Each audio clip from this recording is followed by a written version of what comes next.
Many of you are interested in getting into EMS either as an EMT or a paramedic. So in today's video, what I want to do is I want to touch on some of the realities of being an EMS provider. Whether you're an EMT or a paramedic, if you're working on an ambulance, you will inevitably come across somebody that's violent, belligerent, intent on hurting themselves or you or somebody else.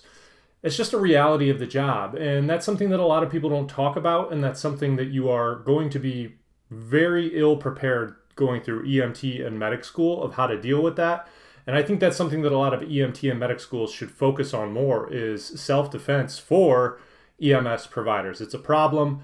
Every EMS provider I've ever met has at least at one point in time been assaulted, maybe not necessarily in a big way, but you will eventually come across somebody that's belligerent and violent.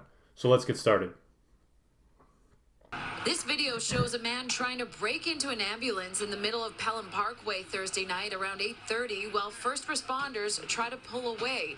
He was actually a patient that EMS were called to help 20 minutes before. Paramedics had found him unresponsive and treated him in the back of the ambulance. Then he woke up and got aggressive.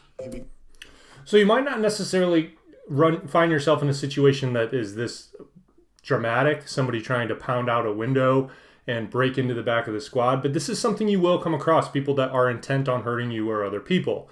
Whatever his issue is, maybe it's a psychological issue, maybe it's a drug issue, maybe he's drunk. I don't know what the issue is. This is obviously presenting a danger not just to EMS, but look at all the other people around. They're surrounded by cars.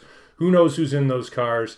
One thing I will tell you is when you run up on these scenes, you obviously need to be aware and pay attention to what's going on around you. But anytime you have a patient that is potentially violent or in any way, and I don't mean this with like the 90-year-old grandmother, but if there's somebody that's about to go in the back of the squad and the police are there, always remind the police to make sure that they pat them down and check for weapons. You do not want to find yourself in a situation where you're locked in the back of an ambulance going down the road at 40 miles an hour or the freeway at 70 miles an hour, and somebody pulls out a knife or a gun or some other sort of weapon. That could get really ugly. That could be very bad. If the cops are there, always make sure that they pat them down before they get in the back of the squad with you.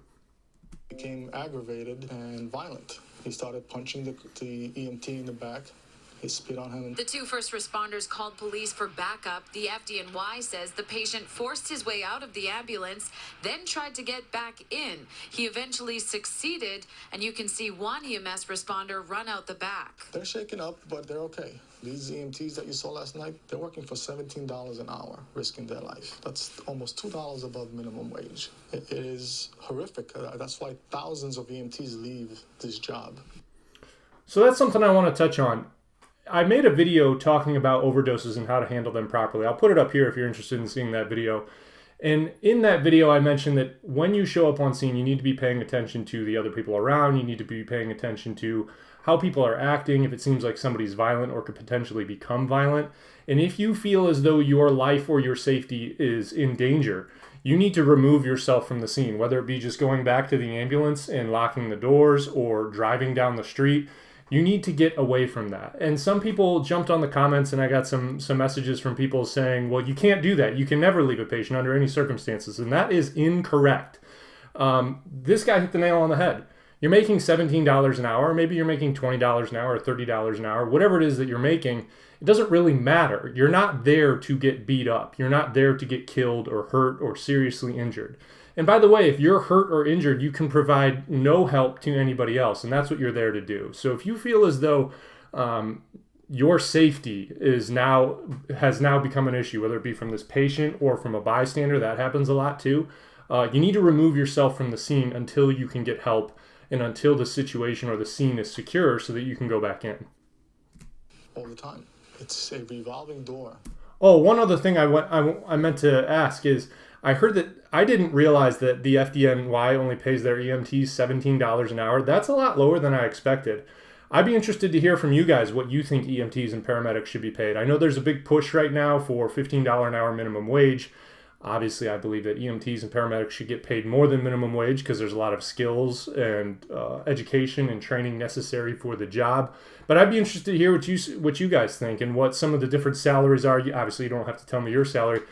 Let me know what you think below.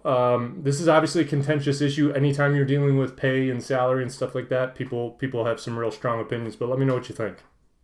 The FDNY.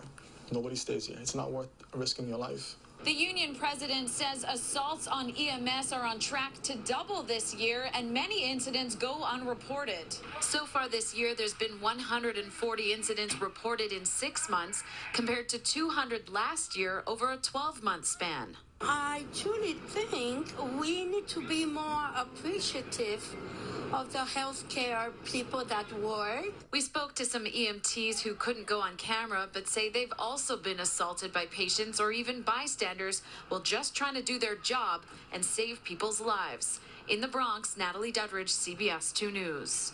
The union president is monitoring a new pilot program where EMTs will be accompanied by a worker from mental health who will be called instead of police.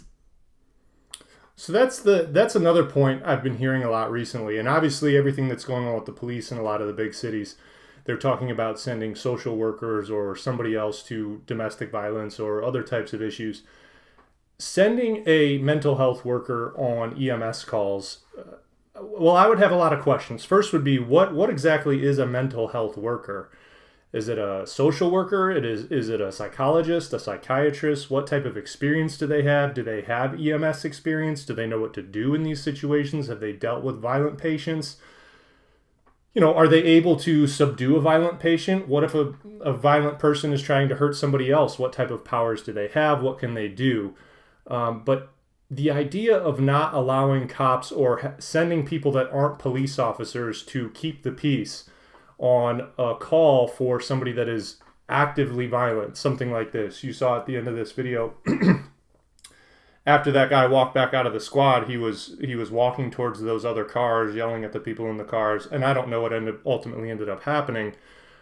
This person seems like they're fairly intent on hurting somebody or causing some sort of chaos.